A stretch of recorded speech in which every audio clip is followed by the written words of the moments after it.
17th Congress, and at the same time, malaman din namin kung ano yung para sa party list coalition. Kasi ayaw na namin na tinatrato kami second class. Gusto namin yung, each of us has its own constituency and concerns, special concerns.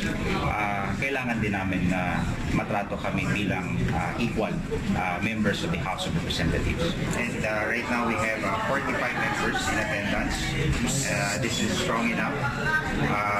Present we have 49 coalition members for the 17th Congress, and we expect that bago ito ay mabubuo namin to at least mga 50 members ang coalition members.